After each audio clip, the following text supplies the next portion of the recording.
Hello, everybody. My name is Mahdis Keshavarz. I am with the Arab and Middle Eastern Journalists Association and also with the MAKE agency.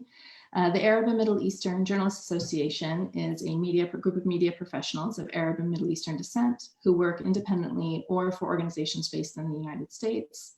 To find out more about us, please visit www.ameja.org. If you are a journalist, we encourage you to join us at the same address /join.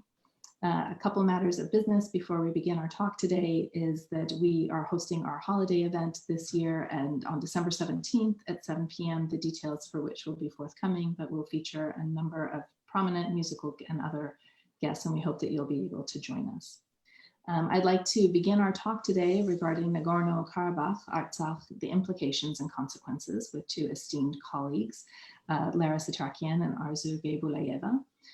We are going to discuss the fallout of what has happened over this past couple of months of conflict between the two countries and what those long-standing implications may be for us all, even beyond the region. I'll begin by introducing our two colleagues. First is Arzu I'm sorry, it's Geybullayeva. Geybullayeva is fine. Okay, my apologies. It's easier to pronounce. I'm sorry. Arzu is an Azerbaijani columnist and writer with a special focus in digital authoritarianism and its implications on human rights and press freedoms in Azerbaijan. In the past, she has written for Al Jazeera, Eurasia Net, Foreign Policy, Democracy Lab, CODA, and Radio Free Europe, Radio Liberty. She is a contributor at Open Democracy, IWPR, and she is a recipient of several fellowships and has returned and was featured, on the BBC's 100 Women Changemakers in 2014.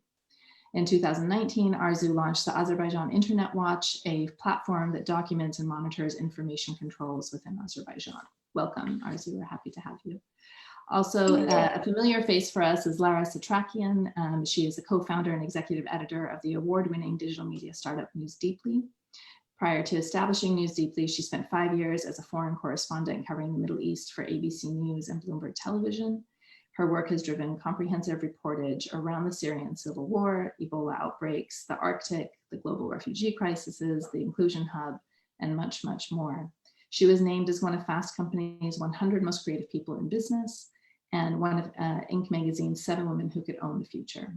She's a team member at the Council on Foreign Relations and a longtime member of the Arab and Middle Eastern Journalists Associations. I welcome both of you today to joining us and continuing to bring insight into what many people on this side of the world have found to be a difficult conflict to catch up with, quite frankly, and to be able to follow. So welcome both. Thank you so much for being here.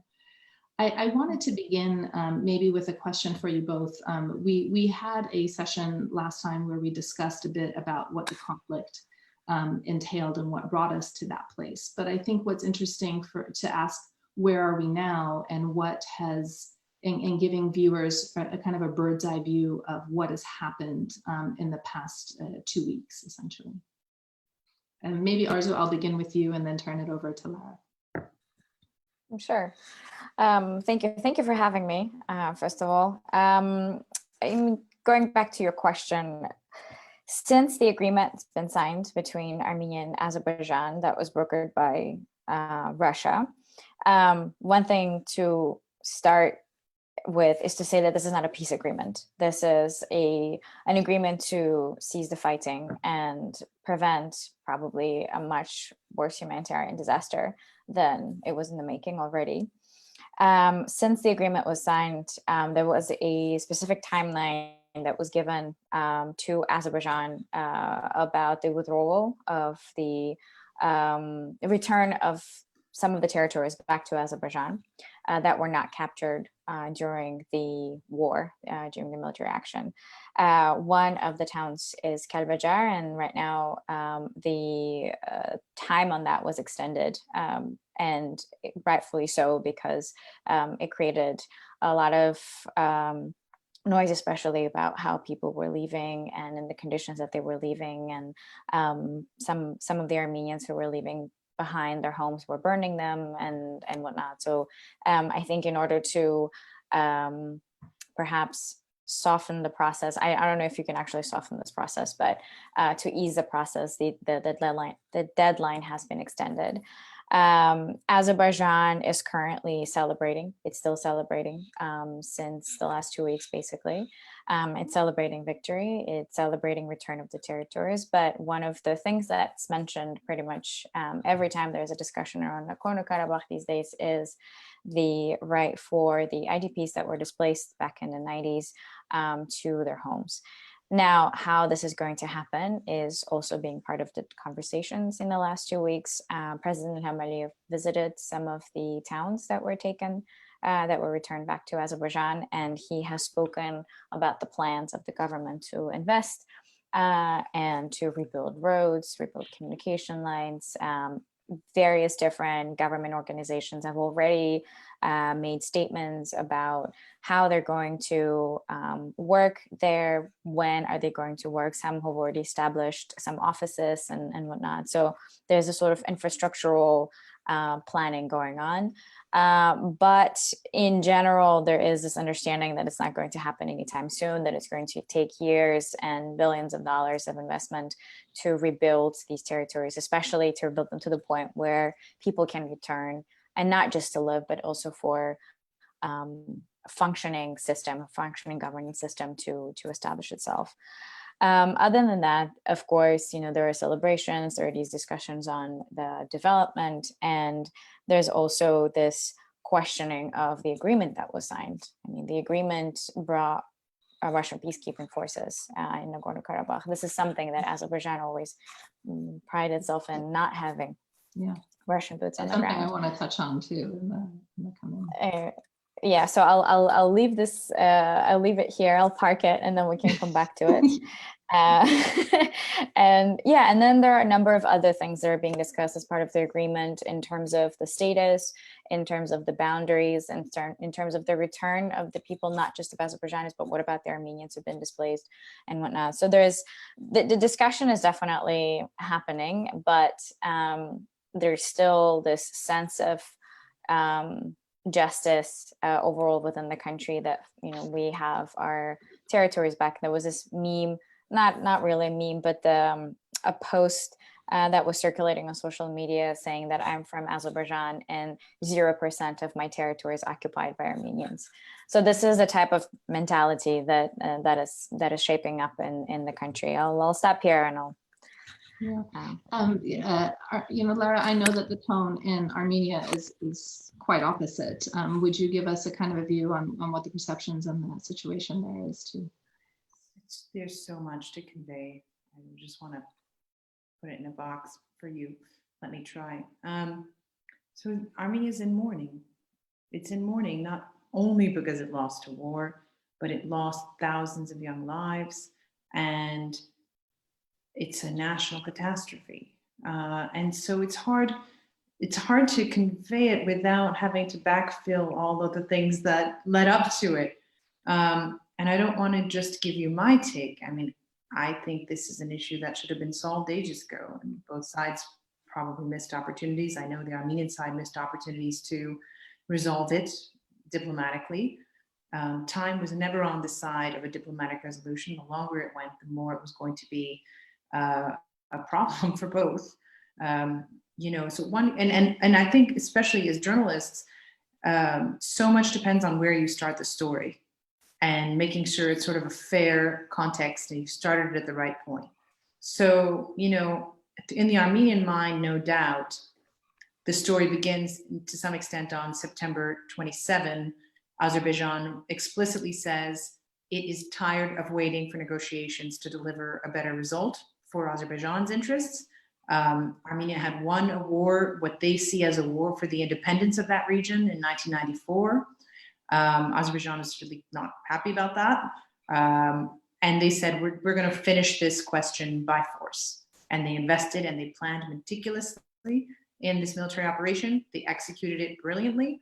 And as a result, through sheer force, superior technology, military technology, drones, also cluster bombs, also white phosphorus, but it's not, you can't really talk even about, the reason I mentioned that foremost is because it was enough force to collapse the Armenian defenses. And so this is a ceasefire deal that Armenia really signed at the tip of a spear. They didn't really have much of a choice in it. And the terms are terrible for Armenia. It also not only so it gives a lot of ground in Karabakh, but does a few very dangerous things. It reshapes the region according more to Russia's interests than perhaps anyone else's. It does also make a major concession, which is not inherently bad, but it's very dangerous, to basically cut across Armenia in order to connect. This huge, geopolitically gigantic factor of this deal is Russia basically gave a very, again, I mean, objectively important, depends on how it plays out, concession to Turkey to basically connect Azerbaijan to Nakhchivan, which is a small island of Azerbaijan on the other side of Armenia. So basically it connects Turkey and Nakhchivan to Azerbaijan, to the rest of what they see as the Pan-Turkic bloc, what others might see as Central Asia, all of Asia. Basically, you have plugged back in the Turkic world and done something that is extremely strategically important for Turkey, for Azerbaijan. In an ideal world, maybe this leads to business across all the region and detente and prosperity. In the worst case scenario, it cuts off the bottom tip of Armenia and sets us up for a really big war if anything goes wrong between the two sides next time around. So this is just, I mean, it really makes Armenians wonder if this country has a future at all, or if it's destined to be wiped out, frankly. So Armenians are sitting here wondering if they're going to have a country 100 years from now. But also, you know, there's a lot of introspection going on in Armenia. There's a lot of mourning, nonstop funerals for the soldiers coming back, but also, what did we do wrong? And the answer is a lot. I mean, there were really corrupt people in office for much of the first 30 years of independence. They didn't prepare well for this war. They lied to a lot of the diaspora, saying we've got it under control. Thanks for the check. We're going to use it for defense. You know, and so a lot of rethinking. And so you have a lot of Armenian solidarity. You have a lot of mourning, a lot of energy. It's just a question of where is it going to go next? A real crisis of confidence for this place. And then on a sort of like, you cover it from just peace conflict and peace building. Russia basically split Solomon's baby, and it wasn't very delicately done. This deal was huge in its implications and very low on details. So the details, people don't even know. You go to a village right now, there are some villages that don't know which side they're going to end up on. Others that thought they were in the clear, but then things got redrawn. Churches that are meaning crying about. To interrupt you, because I think it's very helpful for people to understand kind of what some of the terms of the deal itself are, because I think part of that is really absolutely, and we can share with the AMEJA members one of the translations. It was technically, and Arzu can correct me, but in Russian it was an announcement. It wasn't even a deal, it was an announcement. Yeah. This is what's going to happen, and so it was as blunt. I think it was 0.6 or 0.9. The corridor. A corridor will be established connecting, say Lachin, but Azerbaijan and Nakhchivan. Doesn't say where it will go through. Doesn't say it'll be a highway. Will there be land around it given over? It says it'll be Russian controlled. So basically a Russian patrolled highway, sort of, but we don't know. It'll be under. Today I was with people who are very well informed. Normally you would rely on them as sources and like, no, I heard it's going to be a tunnel underground. No, it's going to be a highway. No, it's going to be it's going to around the bottom. No, it's going to cut across and da. So that sort of detail is absent. And frankly, some of it's being negotiated now. And so that was this jostling between Russia, Turkey, Armenia, France and the US, who were way out of the game, but like make some noises here and there, trying to fill out the details according to what they think is fair. But then the other side might not think it's fair. So, Russia will be, it's in the deal, Russia will put peacekeepers, lots of them, as Arzu mentioned, on the ground. Azerbaijan at problematic for both sides. That kind of presence or footprint. Well, Armenians just sort of feel like at least someone's there to protect them. So they're not too pissed about the Russians being there. It's a bit emasculating, but not like tragic. But so in the peace deal, it's in the announcement deal. In the announcement, it says Russia will send peacekeepers. But when it was announced, from what I understand, President Aliyev of Azerbaijan said, and also Turkish peacekeepers, but that's not in writing. So now there's a question of, will there be Turkish peacekeepers? For Armenians, that's a non-starter. They feel they are parties to the conflict. How can you be a peacekeeper?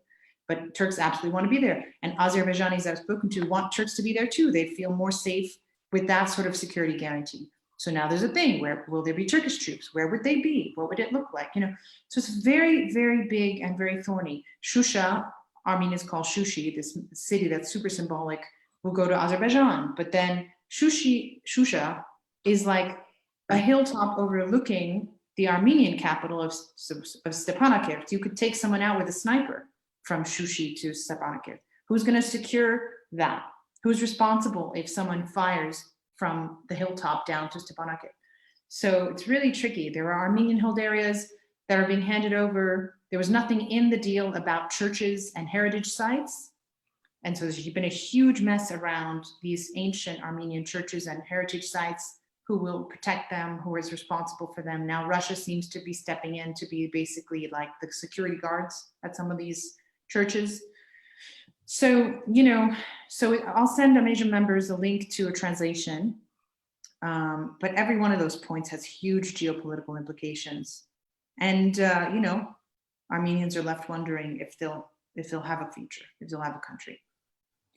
And also, there are a lot of questions about those 9 points, right? Each point basically comes with probably 20 additional questions about the timeline, about the planning, about the wording, about the status. And it was so hastily done. And to your point about Russian peacekeeping forces, I mean, the moment the agreement was announced, which was like, 2 o'clock in the morning, or 3 o'clock in the morning local time, already within hours, we saw Russian peacekeeping troops move into the territory. So they must have been getting ready for this. They must have been in close proximity because if it happened so quickly.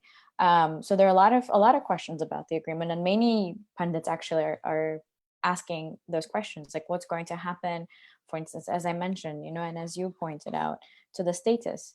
What's going to happen to the Armenians who remain in Stepanakert? How will they be protected? Will Russian peacekeeping forces actually provide this help? On cultural point, I cannot agree with you more. I mean, now we're seeing this false theory already gaining momentum that this is not Armenian heritage, this is Albanian heritage.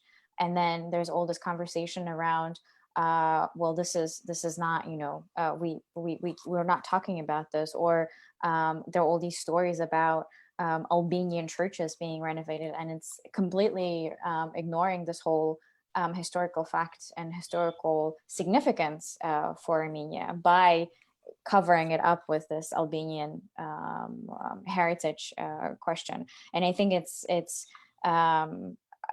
remains one of the biggest questions of this agreement, preservation of culture, preservation of places of worship. It's absolutely one of the key discussion points. I agree with you.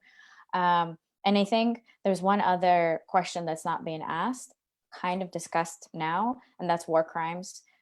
Who's going to bear responsibility for the war crimes that were committed? And today there was an announcement made by the prosecutor office in Baku saying, we've seen some videos circulate around clearly indicating war crimes. Some of them are fake, but there are some that are not worth investigations. There are some that we're looking into, the statement said. And even these kind of statements, a war crime is a war crime. If there's a video, yeah, sure, of course we need to fact check and see if this is done or not. But in general, even the language itself seems to be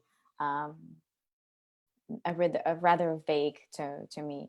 But it is definitely a good step, a positive step in a direction that, okay, at least they're investigating and at least they're willing to look into it. And that's something that I think has been a lingering matter. I know that Human Rights Watch has issued an urgent warning about Stepanakert particularly. Do we see a larger problem in the region around this question of war crimes and documentation? I think from the very beginning, when the war started, there was this constant question being asked by the international organizations whether or not they will gain access to the war zone in order to investigate the war crimes or the use of banned weapons like cluster munitions. Mm-hmm. But that was a question asked to the government of Azerbaijan, because they were the ones who were adamant having these organizations on the ground. I mean, one of the really good two examples is the report that was released by Human Rights Watch, and then the report that was released by Amnesty International. And as soon as they issued these reports talking about the crimes committed by the army of Azerbaijan during the war, the government of Azerbaijan immediately went on fence, saying that this is not true. These are not reputable organizations. They are on the payroll of Armenia. And then as soon as there was another report by Human Rights Watch on Armenia using cluster munitions, all of a sudden this organization became reputable and respected. And so there also this discrepancy in the languages. But back to your question, I think there needs to be a presence on the ground in order to investigate these crimes. And it's also, I consider, a little late, because these organizations should have been there from the start, if not on the front line, trying to document what's happening. Will they be able to find anything now? And when will they enter, and how this will go, and how long will it take, and what access they're going to have? I think that's an important question to ask. But I think it would be really helpful for the process. If we're talking about, peace process in general after this agreement that was signed, it will be very helpful and productive for the peace process to have some kind of investigation that would actually shed light on what was happening while no one was watching. Yeah, and I think one thing that was described to, I think elsewhere I've heard this term, the absurdity of alliances in this particular conflict. When you look at Turkey and Iran and Israel alongside Armenians and Azerbaijan with Russian there as interloper, that it really set up a very strange set of actors. And I think Azerbaijan was, overwhelmed Armenian defenses in many ways during this conflict, given the support that they had.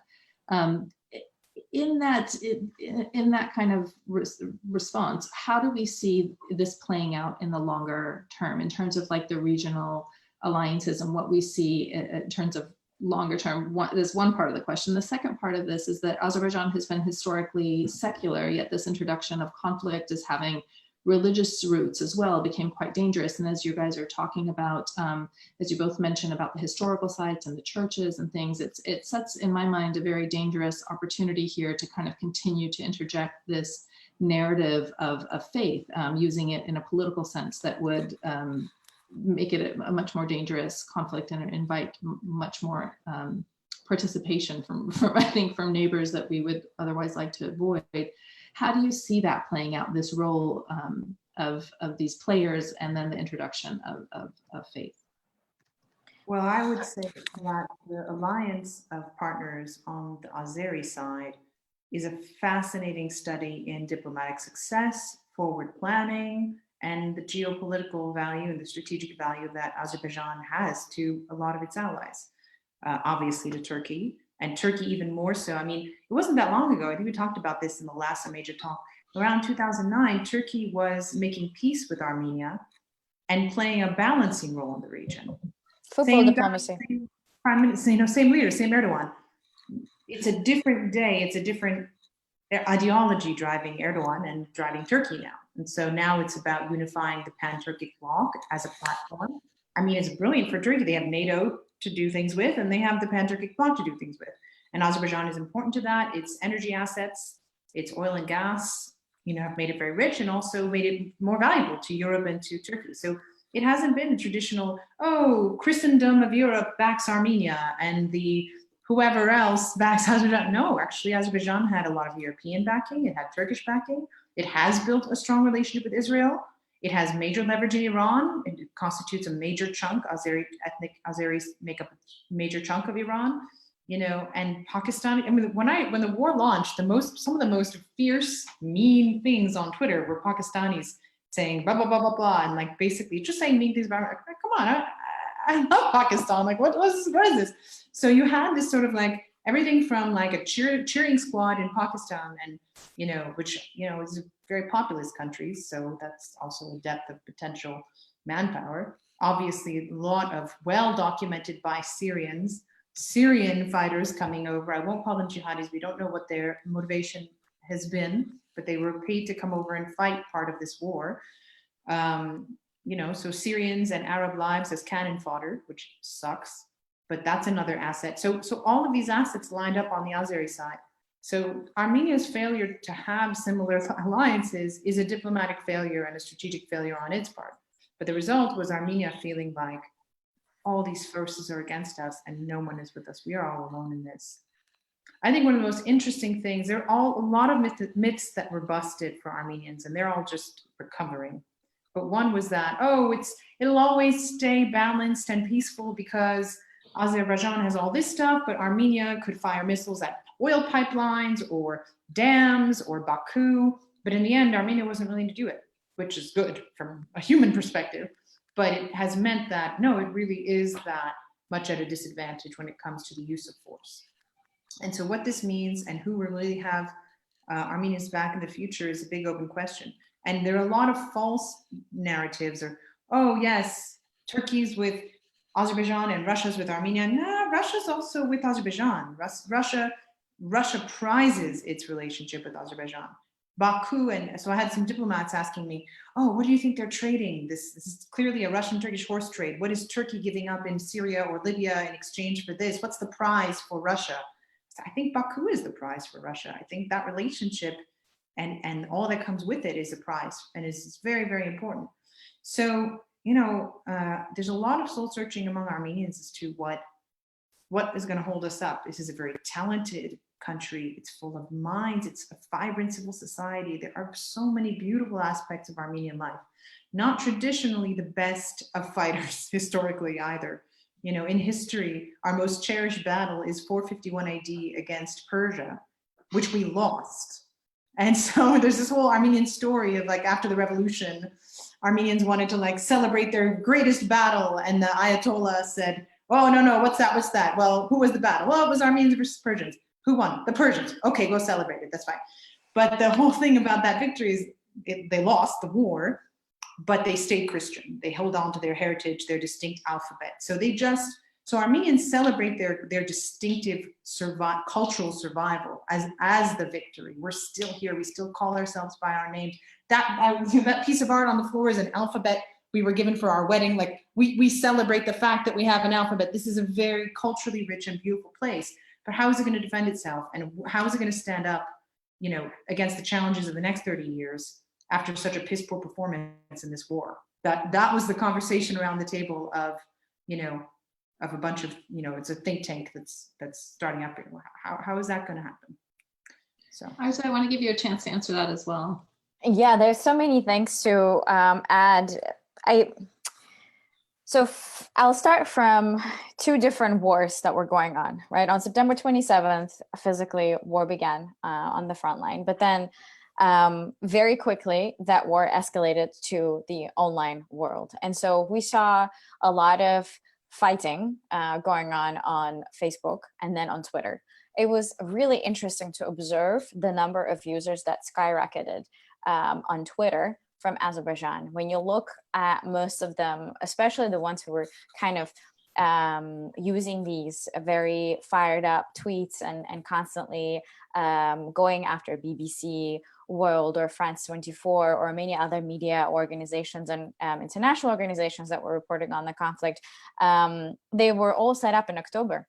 Some of them were even set up in November as the conflict continued as we watched. So there was this online and offline battle of preserving, who is right, preserving of where Karabakh belongs. And it was really incredible to watch all of this happen.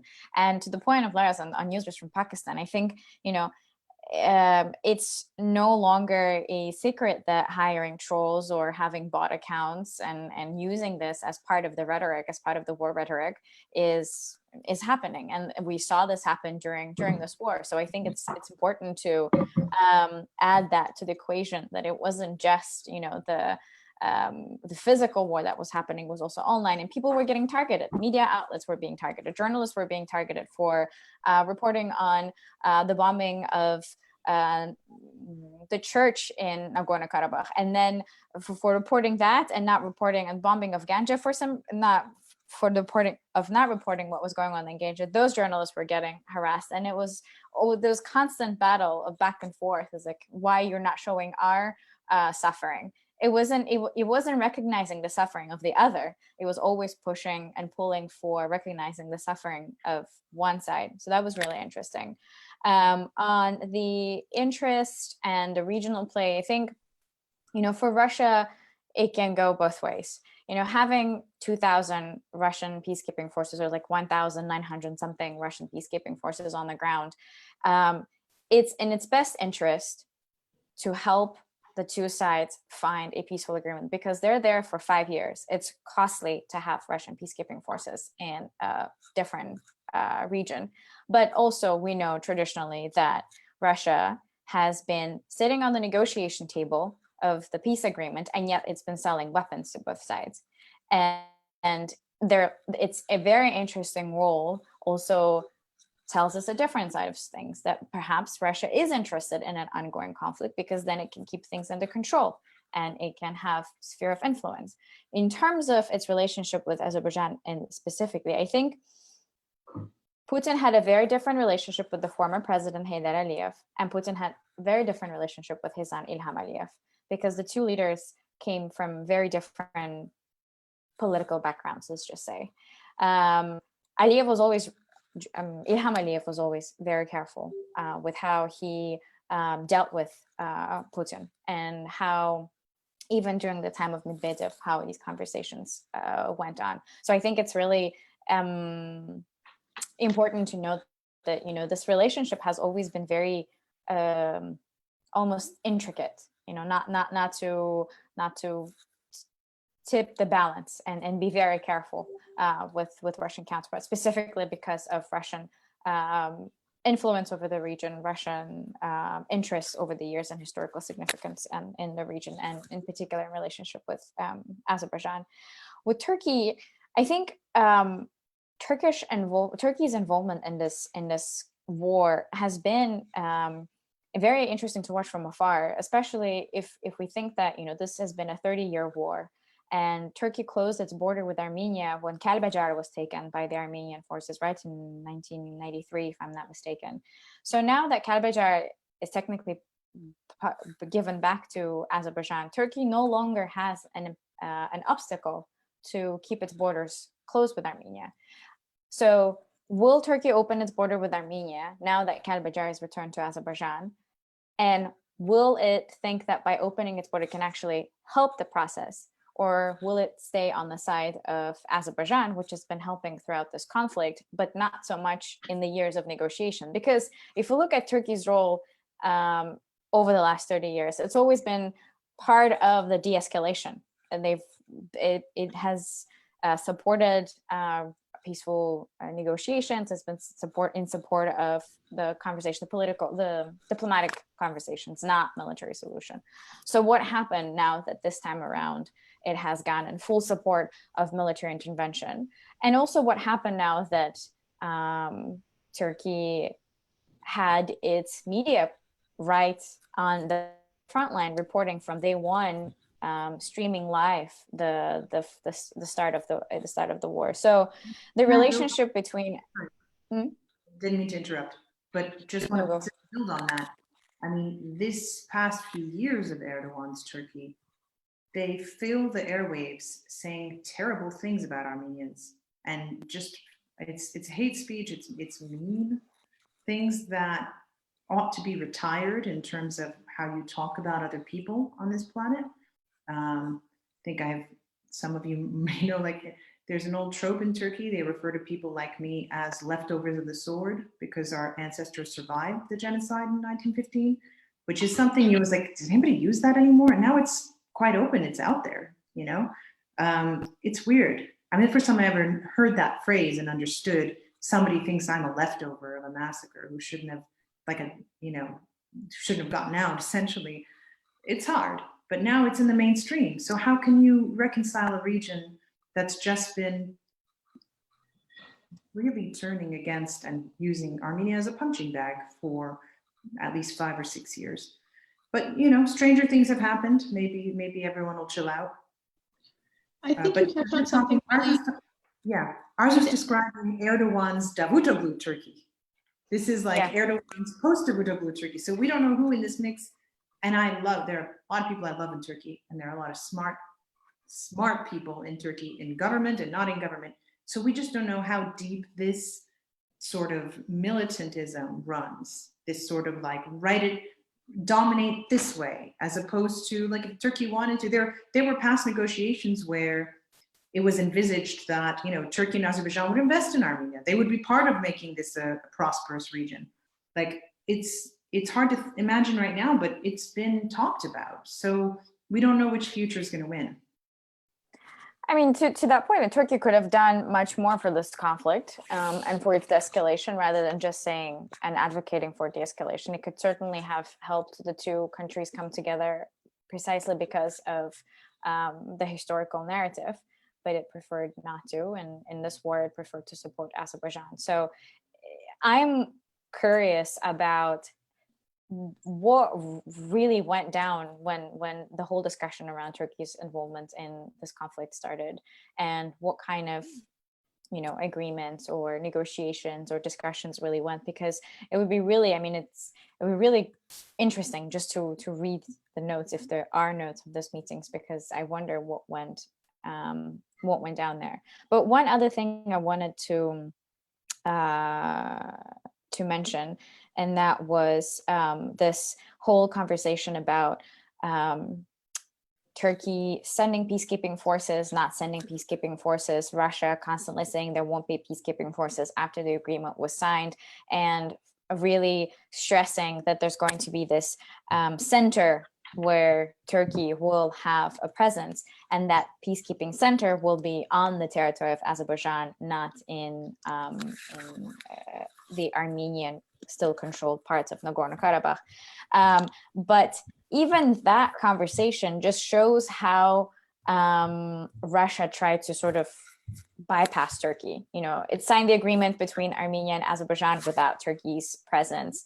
And in the past conversations, sort of Russia tried to really, and in bypass conversations, I mean in the last 40-something days of this war, in negotiations, the so-called phone call diplomacy that Putin was having and Lavrov was having with the two leaders, Turkey was not part of it. And so now this whole conversation around will Turkey have its peacekeeping forces? It went, Erdogan sent a resolution on this to the parliament, and this unknownness, how all of this will work in terms of the relations that Azerbaijan has with Turkey, Azerbaijan has with Russia, and the future relations, if they ever will come to fruition, between Azerbaijan and Armenia. And I think it's all part of the reason it's so surreal is the way the world set this up. Russia, US, and France were going to come up with the final answer, and the US backed out of involvement. It just dropped its interest in the issue, which it's done in a bunch of places, but it seems very deliberate in this case. They just let Russia take over. France makes noise but hasn't done anything consequential. So in the end, it's on one side, it's a return to law of the jungle. Whoever can exert more force will shape the end decision. So it's time to call BS on a lot of peace processes, because we've just seen another example in short order, like within 2 months, decades of an assumption about how peace will be made was basically reverted back to law of the jungle. And Arzu was right in terms of, Russia's trying to bypass Turkey, which it can't so easily do because Turkey made itself a major player on the ground. And both Russia and Turkey are very good at creating problems that only they can solve, which is a power play. If they decide to solve them. If they decide to solve them. This is Libya, this is Syria, this is lots of places. And this is just another one of those places. So Russia's trying to dictate the terms of a deal.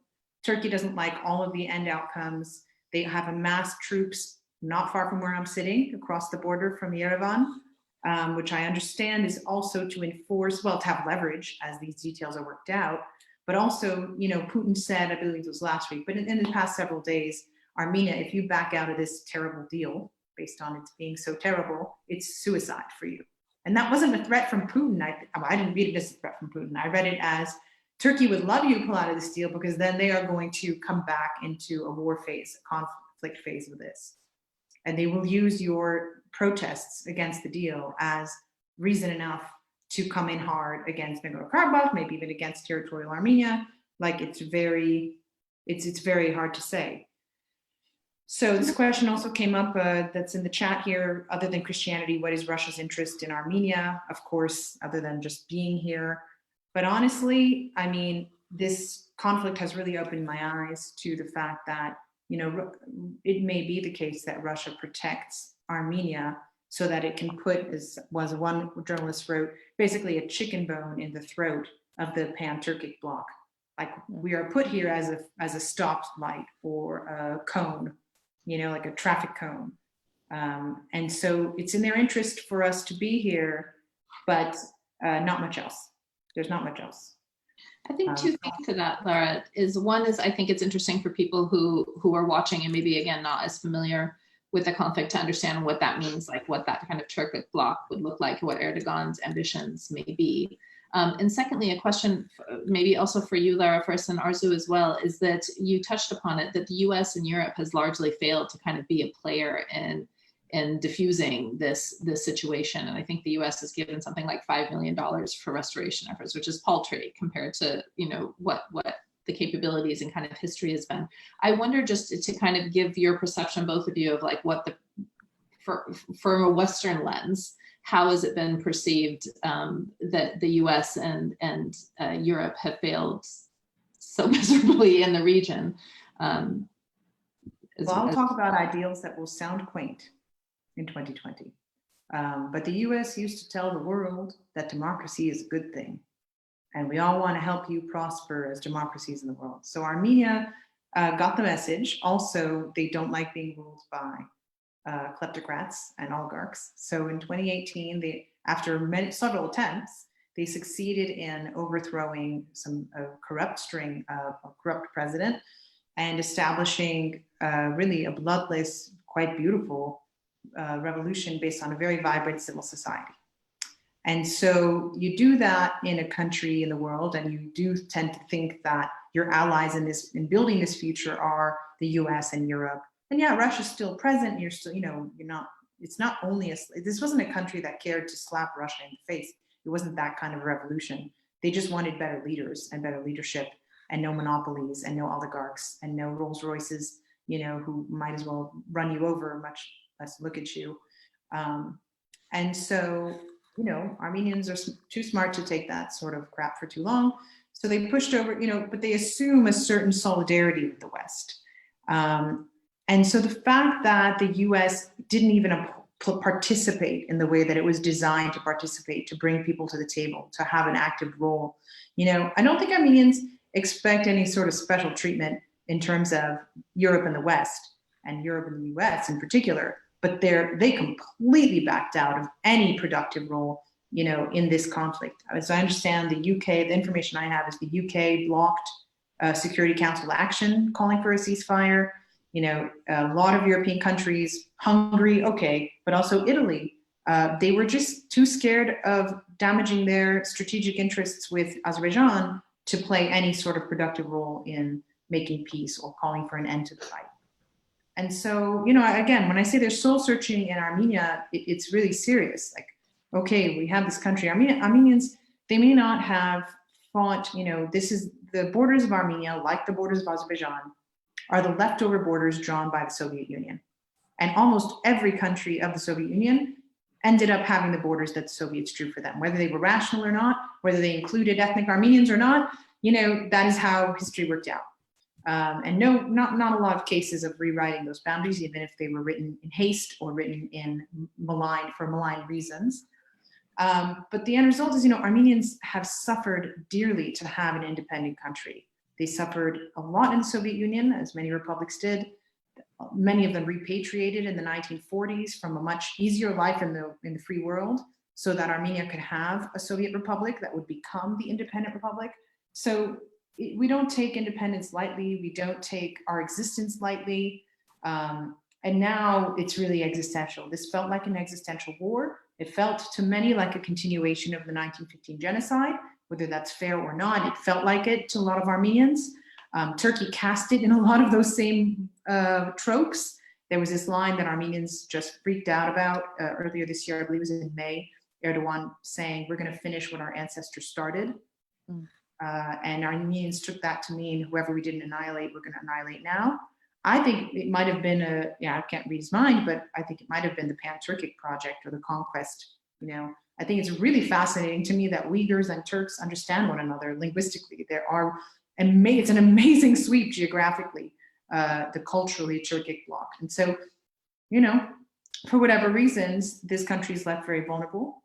Norms are out the window. War crimes are okay.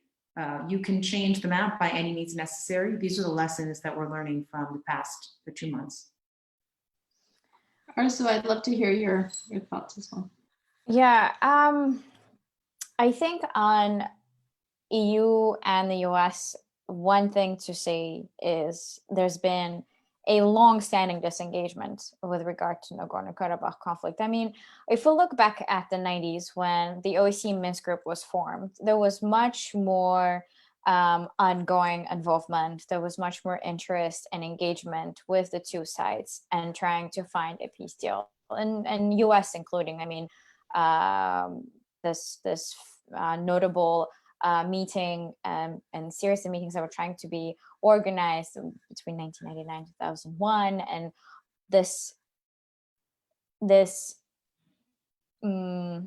ongoing engagement then was suddenly replaced. I mean, really after 2008, Russia kind of took over this negotiation process, and the other co-chairs kind of remained on the sidelines. And every time, I think there was Tom Deval who wrote a really great piece on what the EU and US could do about this post-conflict times. He said that, at the time when there would be meetings between the leaders, the European and the American counterparts will have to wait outside of the briefing and then wait for the briefing afterwards about how the meeting went. And I think it really shows how that role changed, right? When they were really, from how they were really involved to how they became really not involved and completely disengaged, not just US, but also EU in general. And not just, in this war, but if we look at the last decades, if not more, of this disengagement, which is really important to highlight. And so, yeah, Russia remained the main broker of peace in the process. I think what I also wanted to add to that was now, what can be done, because of this disengagement, there's been much disillusionment with the West in general. And I would think this is also the same in Armenia, because in Azerbaijan, the silence of Western governments and this lack of interest in the conflict and during the war. I mean, since the war started, and they said very little, and they were so maybe not concerned, or maybe they were consumed with their own problems, with COVID, with pandemic, with the elections in the US, but still there is an ongoing war not far from your geography. And this goes for the EU, obviously, the European governments, European states, just to keep silent, and France completely not being very diplomatic in its role as an OSCE co-chair also really just added more salt to the wound that, they're not interested. We're just going to solve our problem ourselves. And I think this all adds to why President Aliyev was so fierce in his statements, especially with regard to the influence of the Western governments. It's like, we basically showed that even though they told us that it's not possible to return our territories through military means, we just show them that it is possible. And, once again, sort of throwing the ball into their court, saying, well, you've been trying to encourage us for peaceful negotiations or negotiations in general, but here we are. Finally, we got what we wanted through the way we wanted, our own way. So this disengagement, this disillusionment, all influenced this really kind of, disinterest. But things could change. And I think it's really important to look at, for instance, the experience of the organizations that are in Europe that do conflict transformation work or have experience in this. How can they get involved by trying to build bridges that were completely destroyed? And this goes for all the confidence building projects to this day, because each and every one of them has been completely swept under the carpet. All the work that's been taking place since the 90s, since the ceasefire was signed, has, many of the people who participated in these projects went and supported the war or went and support the governments. And there's a question, Arzu, that's coming in that's asking about these prior negotiations and what in fact was possible. Was there really a time that there could have been a solution acceptable that would have been acceptable to both Azerbaijan and Armenia? Or was it always a matter of Azeris biding their time, noticing that the Armenians were not really strengthening their defenses? No, there was a time in 2001 and Key West talks. That could have been the breaking point when the two leaders at the time did come to a potential agreement, but they were unable to sell it back in their home countries. And that was sort of the breaking point. We're talking about negotiations that are going according to Madrid Principles, which is the main document that's been used by the OSCE Minsk Group to negotiate between the two governments. And as part of that Madrid Principles, there was 5+2. So the seven occupied territories around Nagorno Karabakh enclave first return 5 and then decide on the status of the next 2. This was always on the table. And when the war began and Azerbaijan started making advancements, and it took 4 territories out of those 7, already even the UN resolutions that were on the table were no longer viable, because some of the territories returned were part of those UN resolutions. So yes, there was a time, there was a point, but it was a missed opportunity. It was a missed opportunity, and over the years, it wasn't just about Azerbaijan strengthening its army. It was also about political interests. Nagorno Karabakh has always been used as an obstacle or as an explanation to all of Azerbaijani problems. You have issues with freedom of the press. No, but put that aside. We have, Nagorno Karabakh. We need to first resolve it. We need to make sure that displaced people return to their homes. And I have, nothing against this. Of course, this simmering conflict. It was never frozen. It was a simmering conflict, and there were, hundreds and thousands of people who were displaced. Yes, sure, there had to be a solution. But why it didn't happen simultaneously and openly, when it could have probably resulted in something different and not a war that took 45 days to resolve. We only have a few minutes left, and there's a couple of things I still want to touch on. I can talk to you both for hours. The one point, 2 things. One is that before we shift to my second question, the first is that in Armenia, domestically, Aliyev's enjoying their victory, and I think that I'm guessing that it's proving quite a boost for him, despite the controversial things that he does outside of this particular conflict. And in Armenia, and I think in Armenia, Pashinyan has been labeled a traitor, and there's calls for his resignation or worse. And I'm wondering, in this context, will on the one side, Aliyev's kind of continue in this kind of boost? Does this give him the boost he needs to consolidate some of the more problematic efforts that he has in country? And within Armenia, is there a chance, in your mind, Lara, for Pashinyan to be able to survive this kind of defeat? Who first? Yeah, in the case of Azerbaijan, Aliyev's rating was really not doing so well, especially this year with the pandemic hitting Azerbaijan, whether it was lack of measures or whether it was how late these measures were taken and how unprepared the country's healthcare system was. There were so many things that were really not going well for the country and for the people. And, there was a lot of resentment against his leadership. And there was always, this resentment was building up for the last years, especially since Azerbaijan's currency tanked twice.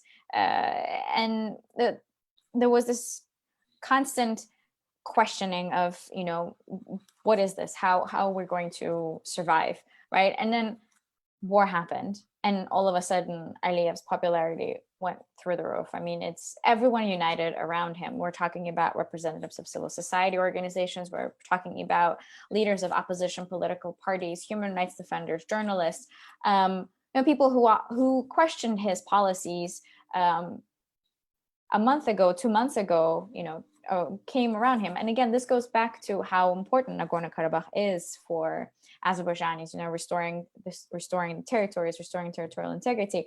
But having this support and seeing this support, it's definitely, I'm thinking whether or not, even if there are elections, for instance, now, and we're not going to have presidential elections until 2023, but if there are elections now, he won't even need to falsify the election.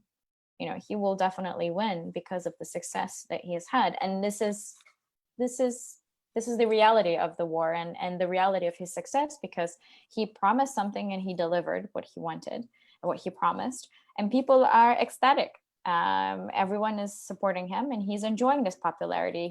And it's not just him, it's also his assistant, it's also his cabinet, and it's going to be very interesting to see whether or not, once this euphoria sort of ends and people start going back to reality, and right now the reality is COVID, the numbers are skyrocketing and the measures taken are not really helping to reduce the numbers. Of course, there's lockdown, there are limitations, but once this euphoria kind of quiets down and previous problems come in, I wonder if this is going to challenge him, because I really cannot see how it would, especially in light of his victory in this war.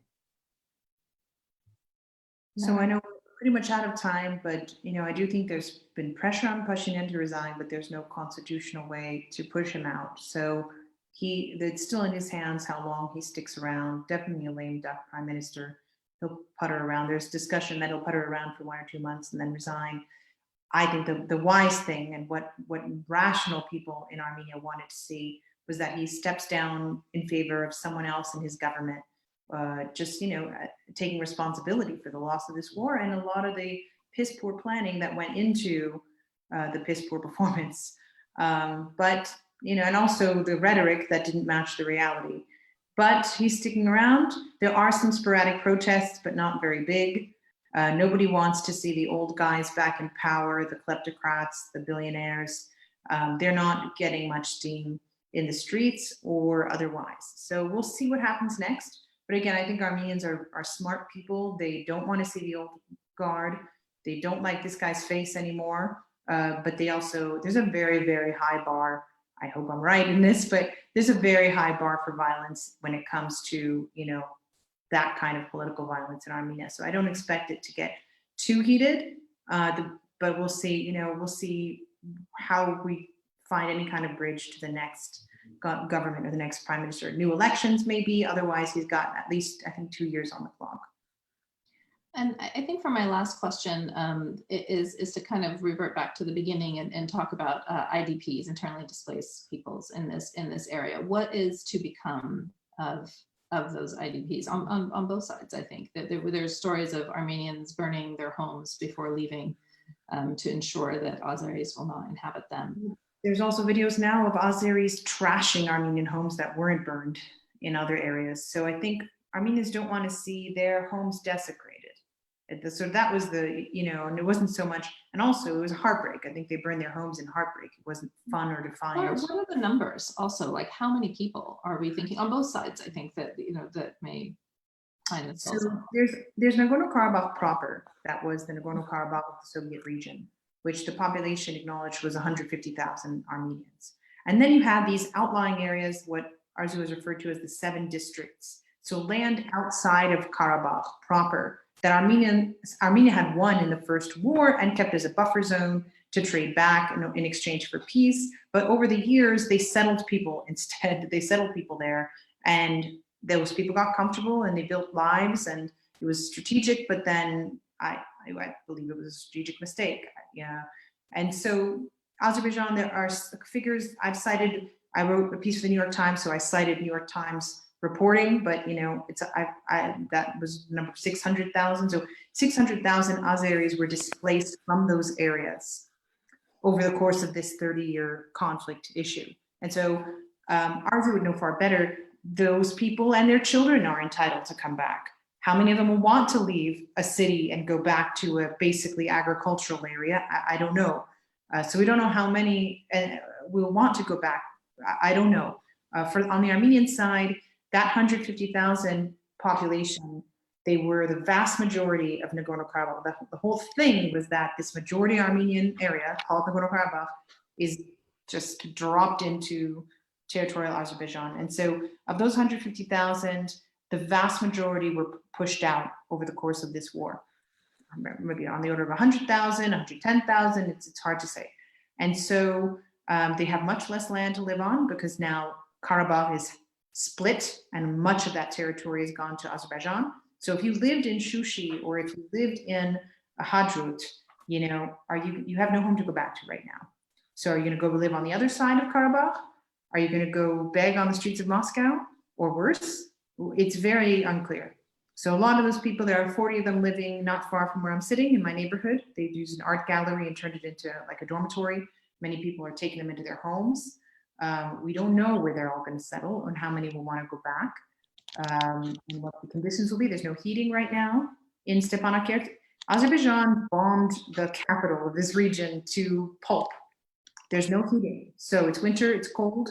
When will they go back? I don't know. And so they are properly now refugees, and we don't know what will happen. We don't know what will happen. I mean, it just reminds me a lot of the story of the 90s when Azerbaijanis were displaced, and yeah, there was at the time the number was 600,000 Azerbaijanis who were displaced from the 7 adjacent territories, but also from the cities within Nagorno Karabakh where they also lived. And to your question, how many of them are going to go back? Well, first of all, for them to go back, there needs to be conditions for them to go back, and for those conditions to really come to fruition, we need, we're talking about at least 10 years. There was a story about estimates of how much time it's going to take to at least, rebuild some basic living, and it said around 10 years. So we're looking at a decade from now on for people to return.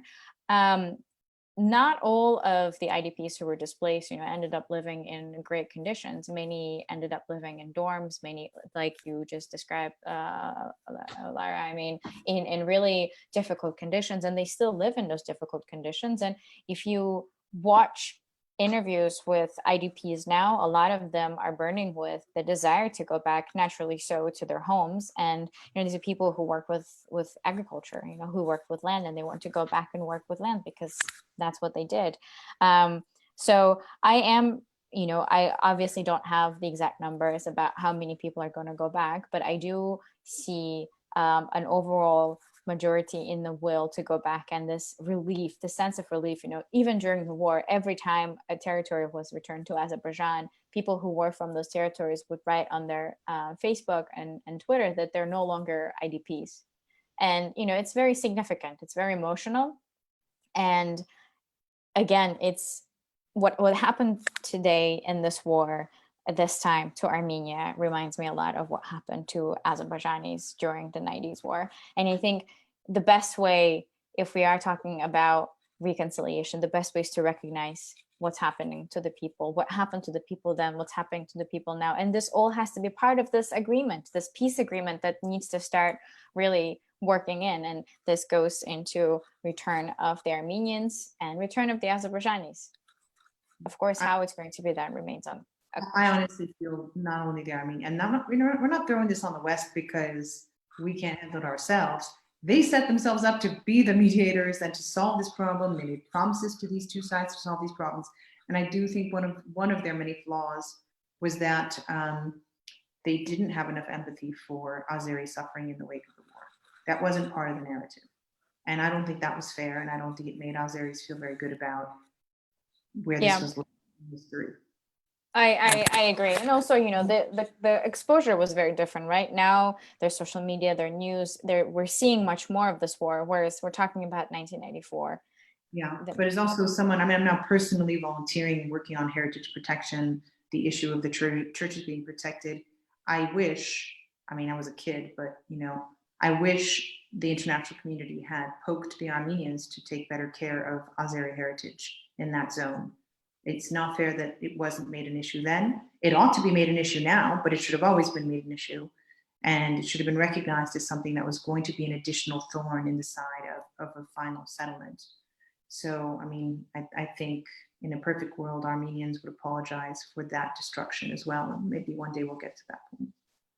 Maybe. And that actually highlights and reminds me of like all these small projects that were happening over the last years about restoring cemeteries or restoring the cultural heritage on both sides, or Armenians and Azerbaijanis exchanging homes and taking care of it. I mean, there were so many good initiatives and good ideas and good projects, but all of it kind of got overshadowed by the rhetoric that existed, you know, among the governments. And I think one of the failures, you know, I'm asked about these trust building programs and, you know, track 2 diplomacy initiatives. I think one of the failures on my behalf as well, since I also was part of these track 2 diplomacy initiatives, was not make it long lasting, or being unable to make it long lasting. And, you know, all these meetings, you know, happening once or twice a year, all these initiatives and projects, it was all based on funding and people's interest and people's commitment. And, you know, I just wish it kept happening and it had a better exposure as well, because only a very small community of Armenians and Azerbaijanis got to hear about this initiatives, about all these good, well-intentioned projects and ideas.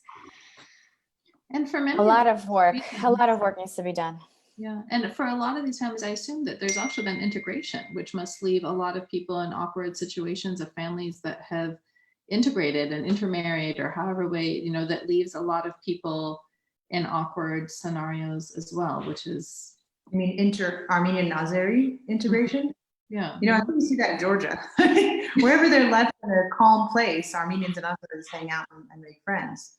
But these people have been moving apart for 30 years, not just because of the war, but a generation, of course, and you've heard this, you know, generations that were neighbors and friends have grown older. A new generation, Arzu and I mean, we should have had panels like this for decades. We only just met because of the war, and we're only met virtually on panels like this. So, you know, they don't know each other. We don't know one another. I feel this when I go to Turkey. I feel so much love. I make deep friendships, and it's like we know one another, but we don't know one another. Like we're so, it's more than just, oh, our cultures are so similar. It's like, no, we know one another deeply and profoundly, almost genetically, and yet we don't know one another. And I think also it's a sad thing. Yeah, there's not a lingua franca anymore that's coming up from the chat, but also funny thing about the Soviet Union, one thing it did well was give everyone not just a common language, Russian, but a common framework. So I think the original negotiators of this on the Armenian and the Azeri side had an easier time sort of communicating and finding common ground. There was mutual respect, even from Haidar Aliyev to some of the Armenians on this side. They were all, at one point, they were all compatriots. They were all part of the same system. They went to the same schools. They might have been trained by the same, you know, universities or foreign policy centers, you know. And so that's faded. So there's less commonality. Whether it's a good or bad commonality, it was a commonality between the two sides. So now we're sort of neighbors who don't know each other as well. And some of our leaders have been telling us horrible things about the other for a while. You know, it's a really angry woman today in a shop. It's a long story, but like she was really angry and she called the customer, "You're a Turk, you're a terrible person." I was like, hey, you really gotta, what is that? Like, who told you to say that? That's a terrible thing to say, like in that tone of voice. So we're, you know, and you have to have courage for these things. But there has to be an appetite for it. And, you know, there is such a thing as being magnanimous in defeat, and maybe Armenians can figure out how to be magnanimous in defeat. But I think, you know, if Aliyev wants to be the statesman that he portrays himself to be, he will find ways to be magnanimous in victory. And that will go a long way to smoothing all these people over, unless he doesn't want to. You know, like, if you want to smooth these peoples over, there are ways to start. There will be ways to start. access to churches, continued presence, like less rubbing salt in the wound and more like, okay, let's try to solve some of the issues that come up. We've got this land now, but let's try to solve some of the problems. I don't know if he has that sensibility or if the conditions would allow it, but I think it would be wise. Especially if you want to get rid of the peacekeepers at some point. You know, a good way to keep the peacekeepers there is to let people, you know, fire live rounds at Armenians who are left in Karabakh. So we'll see. You know, Lara and Arzu, thank you so much for your time and for letting me go a little bit over our designated hour, but it's a fascinating conversation. And I continue to learn a lot about the conflict in the region from you both. So I'm really grateful for your insights and for your time and for your expertise more than anything. So thank you both for joining us. Thank you to everyone who's tuned in and will listen in the coming weeks and months as we promote this along social media. Please share it with your friends. Please keep in touch with Arab and Middle Eastern Journalists Association. And again, we invite those who are covering the region to join our membership by visiting www.ameja.org. And hopefully we will have more positive tone of these conversations coming in as this path to reconciliation hopefully can be found and forged across. But thank you both again, and thank you everyone for watching. Have a good day. Thank you for having us. Bye. Bye.